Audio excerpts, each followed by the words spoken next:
this House agrees with the Trump administration in that climate change is not real or caused by humans. We see that the Earth is actually billions of years old, and that there have been many fluctuations in the Earth's climate, the Earth's temperature going up and down, and there's also been very large fluctuations in the Earth's CO2 levels, as we can see by drilling through the ice and doing testing through that. But then there's not necessarily a correlation between the fluctuations in CO2 and the fluctuations in the climate. Humans have only been around for really been around for the last couple thousand years, and we've only been collecting data about the climate for the past couple of years. And though we do agree that pollution exists and that CO2 and human emissions have increased since the Industrial Revolution, but what we don't agree with is that these emissions from humans are causing climate change. We don't agree that this fluctuation in temperature of the Earth is caused by humans and their human emissions. We can see that with the short time span of data that we have available to us, we can't really draw a definite conclusion as to whether the climate really is changing because of our actions, or if it's because of the actions of just the Earth in general. So there is not enough data to really conclude this point and to kind of invest millions and millions, trillions, billions of dollars into something like this that might not even be real, when there are many other pressing issues at hand, such as child poverty, kind of environmental conservation, and the development of developing nations. We shouldn't really be spending all this money on something that is not even proven to be 100% correct by the scientific community. Instead, we should be focusing on our efforts on the developing of America. Developing of America, America first, New Zealand second, and the rest of the world third.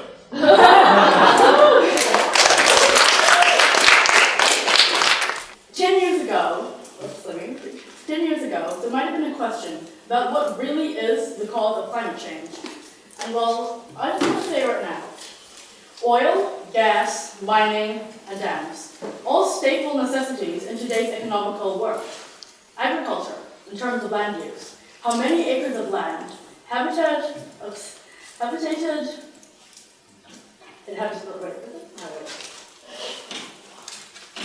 lands of diverse species, without serious concern for the preservation of our future generations, and disregard for the well-being of our earth. Even cattle grazing, the methane, the soy production to feed the cows, the water, and the land usage. The deep sea oil drilling, what does that do? Why do we actually do it? It's to provide for our economical world, for our economical society. And the thing is, back then, where these resources were not really necessities, when we relied on horsepower or, man-drawn carriages. Yeah, I was trying to figure it out as we go. Those were really, a strong staple that we need. And I also want to say though, have you heard of this thing called eco-terrorism? It doesn't seem like something that we often hear about.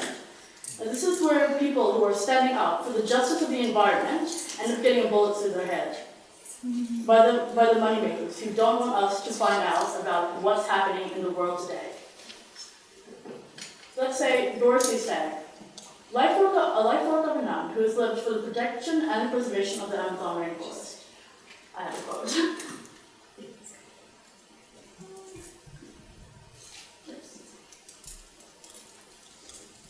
She usually says, a morte de floresta é o fim de nossa vida. I cannot say in Portuguese, I'm sorry. And in Portuguese, for the death of the forest is the end of our life. And you see, why is the forest exactly dying? Why exactly are we using our power as humans to exactly deforest the forest?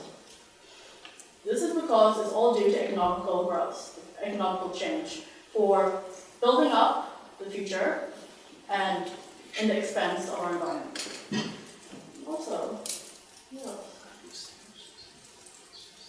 And also, if we're all connected to each other in a circle and a hoop that never ends, when all is connected, all is linked, what goes around comes around. And back then, we still had the information and the resources to at least have a decent understanding about what's going on, what's happening in the world. And as technology is advancing, you can clearly see the insane differences in what's happening in terms of percentages and such. And also, oops, wrong page. Regarding climate change, this is not hidden information anymore. We can easily go on the computer and type up what is the cause of climate change. And if we choose to ignore that the information that's there, it's because we do not have the courage to acknowledge who is responsible for the problem. It's easier not to do that because it isn't as scary. It gets us out of having to confront the difficult question. So exactly, what is the cause of climate change? Who have been actually making the actions? Who've been actually making the actions and reaping what's been sown? Something. Us. I don't know, sorry.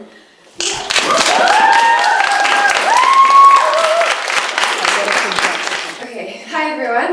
I would first like to rebut the first speaker's some of her arguments. So I was primarily concerned with her argument about climate change being a concern to economic growth and development. And I would actually like to point out that,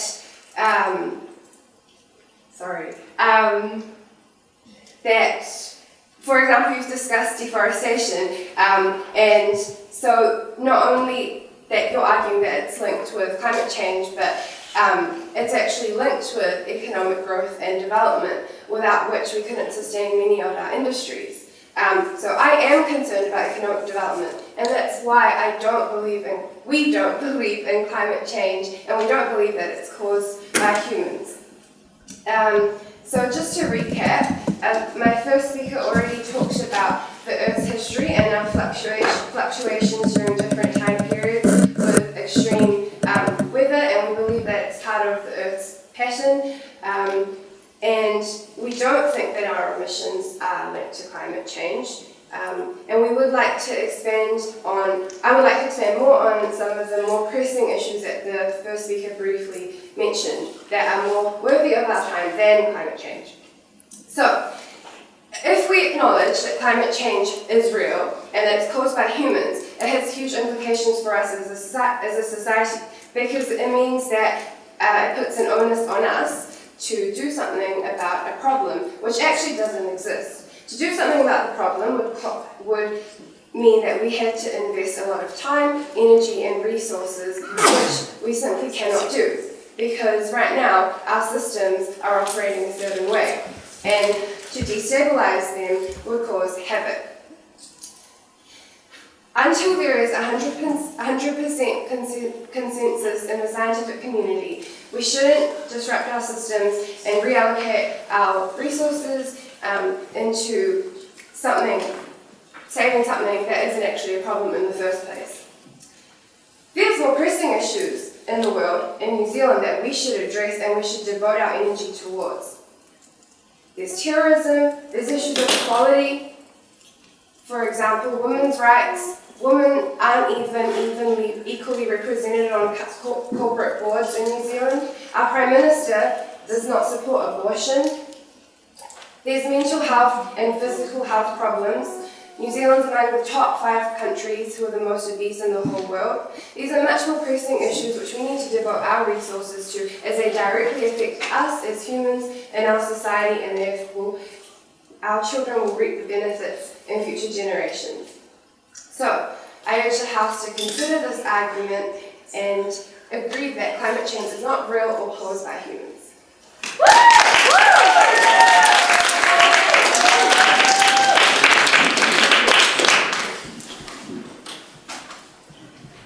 So, as the second speaker of the Negating team, I would like to just quickly rebuttal the opposition for some viewpoints. The first point that your first speaker made, that CO2 is produced by factory, therefore it is no such contribution to the climate change. Now let's think about this. Who operate the factory? Not animals, not trees, not plants. It's humans. Humans operate the factory, and that is where CO2 comes from. And the carbon gas goes into the air.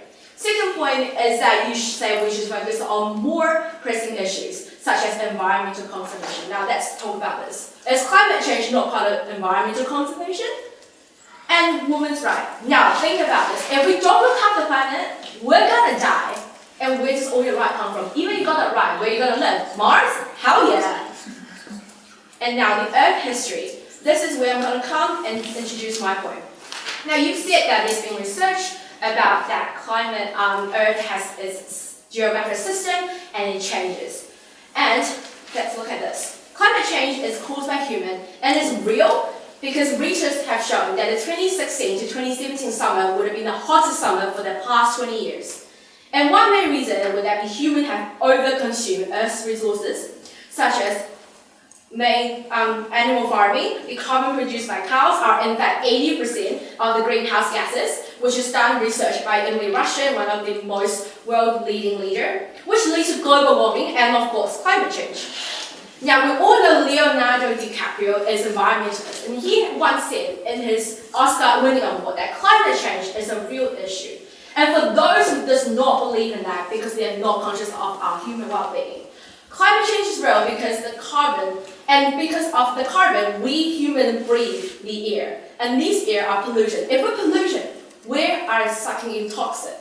Now, as I said before, climate change is defined to be a geographic change of the Earth's pattern. So today, ecologists such as Chris Perkins and also geologist Irene Wallace recognizes that 10 years ago, there's a 30% of the population believe that, climate change is real. And now, with all these arising issues such as water pollution, housing, overpopulating, people are all going vegan. Why is that? Why?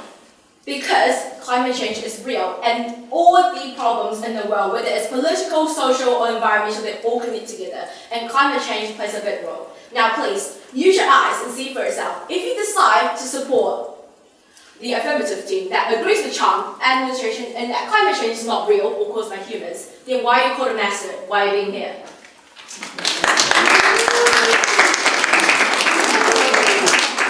I'd like to start with rebuttal. So the second,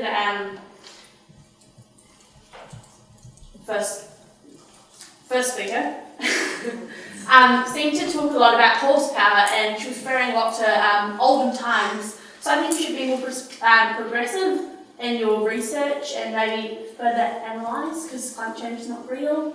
We should get out fast. And we haven't been analysing fluxes in temperature for that long, so there is no 100% certainty, and clearly you did not have 100% certainty. You seem to be asking more questions than actually giving your solid facts and answers. And you clearly have no courage to admit that your house is incorrect. So you said climate change linked to economic decline, and we agree with that because it is a waste of money, because it doesn't exist. So you're wasting your money on something that's not real. And also, cows aren't humans, and climate change is not caused by humans and does not exist. So, and your research depends on who is conducting it. Those who believe in climate change have vested interests that do not serve the rest of society and the economy and sustainability. Therefore, this House agrees with the Trump administration and that climate change is not real or caused by humans. We agree that pollution exists and that CO2 emissions have increased, but there is no link to prove that climate change is real. We believe, due to Earth history, there have been periods of intense heat and intense cooling, and that this is not climate change. That is caused by, that is climate change, it's not caused by humans, so climate change is a real thing that's caused by humans.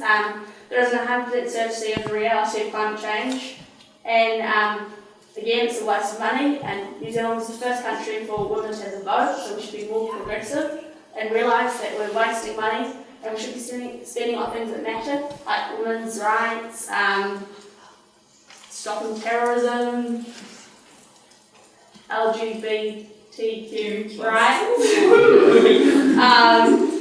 lots and lots of more important things rather than a made-up. It's basically like a virtual reality, it's not real. And we should be spending money on more realistic issues.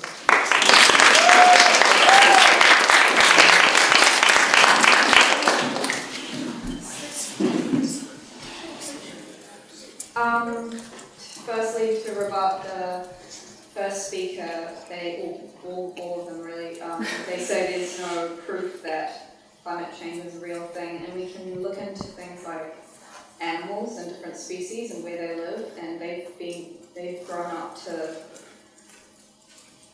to be susceptible to their own different certain environments, and especially with the Arctic at the moment, the ice is breaking apart, and there are a lot of species that are going extinct because of that, and they will go extinct if it keeps going on like this, and they can't survive in that heat down there. So, yeah. When you talk about how it will cost heaps of money, there's a lot of things you can actually do to help climate change that don't cost too much money, like go vegan and different methods of transport. And another point was that if you replaced animal agriculture with fruits and vegetables, there's actually way more profit in that. So that could be great economic growth for our countries. Yeah. So in conclusion, there's also a whole chain effect that's going to happen. That happens with certain animals. If one species dies, then another species will probably die because they're going to have to eat that species or something like that. So yeah. In conclusion, climate change is real, and we have to do a lot of stuff to stop it.